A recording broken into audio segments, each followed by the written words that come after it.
Hello, guys. I greet you all according to the location you guys are listening to the sound of my voice from.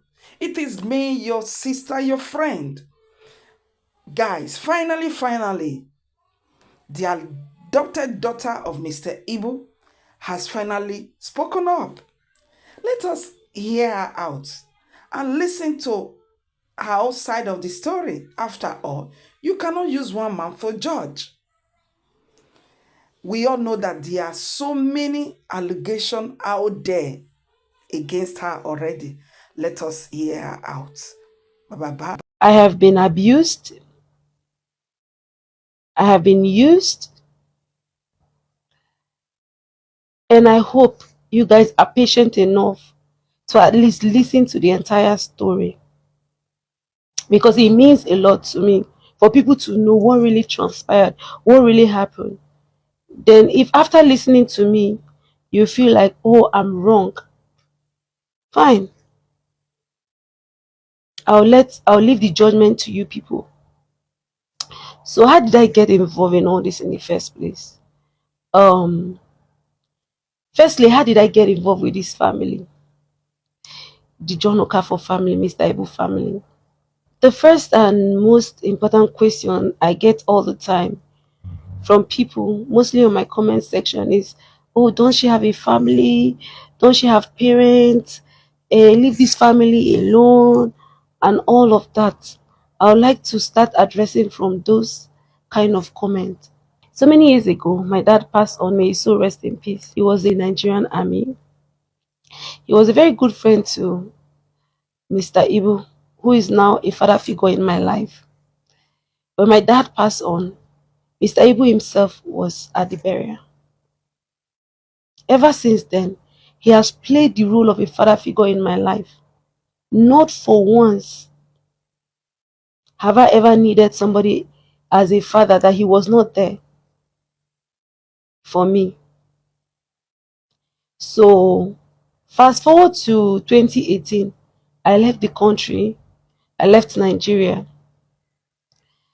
and then I went to look for greener pasture outside the country. Things were working out for me. I was doing good. I was doing fine. Later on, I relocated to Cyprus where I was studying law. Fast forward to 2020, Daddy in person of Mr. Abel, started writing me on WhatsApp requesting for financial assistance. I was really surprised because before I left this country, he was doing well. If he wasn't at the peak of his career, he was doing absolutely well. He has exotic cars, everything was okay for him. So in 2020, when he started reaching out to me that he needed money for certain things, I was really surprised. Certain times I will send 50,000, 5,000, 2,000, as much as I can. I have friends then in Cyprus that can attest to it. I think I have one friend, Ventura, another friend, Otonye. These are people I know that can attest to it, because then, even when I don't have as much, I would borrow from them or I would get from them to send to him. So at some point, it was quite disturbing, because I know when I left this country, he was doing very, very okay. I started asking questions.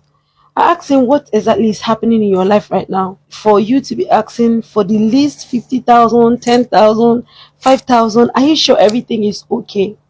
That was the first time he mentioned to me that he was sick and he was in Abuja. I then asked him, how about your wife? How's the children?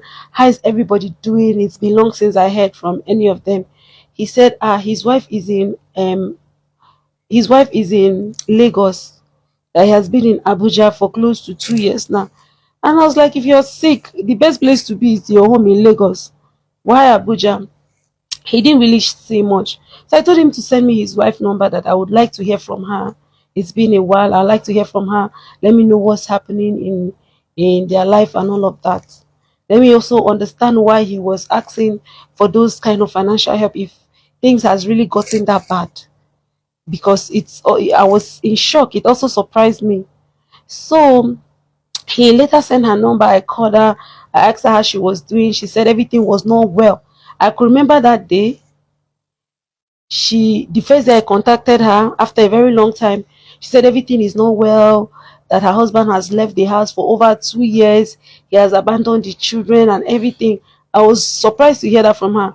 And then she said that very day she started sending me videos. I think the last time they called me out that I was on that the freeze life, I made reference to that.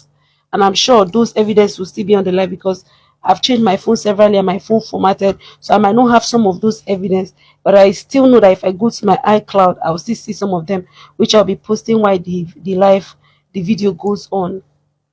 So around that period, she was crying over the phone when I asked her how things were going.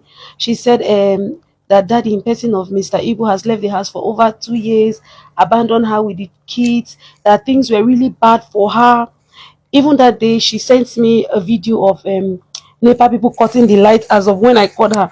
The NEPA people were there. She went to her car. She showed me her car, that there was no fuel in her car. Her car was in a very bad condition. That in fact, that if I don't intervene, no, no, no, no, no, no, no, the NEPA people will cut the light and there will be no light for there will be no light in the house. And the children were drinking Gary, that there was no food in the house for the children, that they were drinking Gary, that things has gotten real bad, that since daddy was in Abuja, he was not really in a very good state to help them and support her. And for her, she's not doing any work. She according to her, she married him. She has not had any job. She has not done anything. She has no means of sustaining the family. I mean, she totally depends on him to be able to sustain the family and pay school fees for the children. So I said, okay, me, I'm in Cyprus zone. I'm studying. I showed her some of my school stuff, that I'm studying law. This is where I am. We're trying to catch up with each other. And I told her this is where I am right now. But I'll try and see if I can raise at least 100,000 and send to her so that she can sort out the little she can solve. She said, okay. That day I sent her 100,000. The proof of that is the proof of that 100,000 I sent her is in the previous live video I did with Daddy Freeze. I sent her 100,000 naira. She called me, she thanked me, said that 100,000 will go a very long way for her. I said, okay. Subsequently, I will keep in touch. That was my first encounter with her after a very long period of time. But that was my first time talking to her after a very long period of time, after I left the country and everything. So from there, she started chatting me every day. We were talking. Subsequently, she would send me, for every single time we were having conversation, it was about the issues in the house and all of those things. And at the point, she started complaining to me that she's not able to reach daddy on the phone in person of Mr. Ibu. That when she calls him in Abuja, he doesn't pick and all of that. So she will ask me to call daddy on her behalf and talk to daddy, that daddy should send something for her and the kids. And I've been supporting her in the little way I can during that period. My friends in Cyprus, I can call their names here. I'm sure most of them are still alive, although I'm not in contact with some of them because I've left Cyprus for a while. They are aware. Some of them are aware because when I don't have, I'll ask my friend, oh please help me, I want to send. They know how close I was to the family and how I was always concerned about the family. So at one point I said I was coming back to Nigeria because at that point I was dating someone and we're talking about getting married. So I had a reason to come to Nigeria, and I told her, I said, look, I'm coming to Nigeria. When I come to Nigeria, we'll sit down and talk. Then we'll know how to solve some of all these issues that is going on, you know. So I was also talking to daddy's son, Valentine, that was in South Africa. I was talking to so many people in the family that period. So when I came back to Nigeria, I was supposed to come to Lagos. In fact, she was supposed to meet me at the airport, but she couldn't meet up. And then I told her I was going straight to Abuja. I traveled with one other lady, one of their family friend. So we went to Abuja. On getting to Abuja, daddy was really sick. He was really, really sick.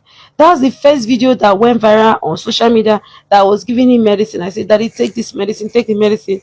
I am sure I'll put it on the screen during the course of the video. So daddy was really sick. The condition I met him was really bad. I have a lot of videos we made that day. Asking what was happening. He said he's really down for the past 2 years. He don't know what is happening. I said, why haven't you gone home if things are really that bad? Go home and stay with your wife. At least she will take care of you. Now that you are here in this hotel, the name of the hotel he was then was Nana Suit. You people can go and find out how long that he stayed in Nana Suit. I know, I heard when I came, I heard he lived in so many hotels in Abuja before finally living in Nana Suit. I'm sure people that are watching this video, some people will be able to go there and make inquiries. It was in Nana Suit Hotel that I went and found that day. So in that Nana Suit Hotel, there are some other people that were there, some other actors. During the course of this video, I'll be mentioning some names. So if there's anything I'm saying that is lie, people can go and make inquiries. You know, I didn't want to come and say anything, but the things have gotten to the part where I have to speak up, and I have to speak up my truths. I have to say my truth the way it is. That is the essence of telling this story. The way it is. If after knowing my truths, you people still deem it fit to condemn me, it's fine. But at least let it be that I speak. Let it be that I said something. Let it be that I stood up for myself. So when I arrived at that Nana Hotel with the lady that is a family friend to them, daddy was really sick. Then I did a video of him being sick and I put it on social media. That video caught the attentions of so many good Nigerians. And then people started reaching out. What's happening to Mr. Ibu? It's been so long we heard about Mr. Ibu. What's happening to our old Nollywood actors? We haven't been seeing Mr. Ibu. Nobody has been hearing about him for a while now. And there were some good people that were around him around that period. They knew he was sick, but they did not know he was that bad. Benedict Johnson, a Nollywood actor, was there. Labista was there. There's one other man. I don't really know him mutually, but I met him there.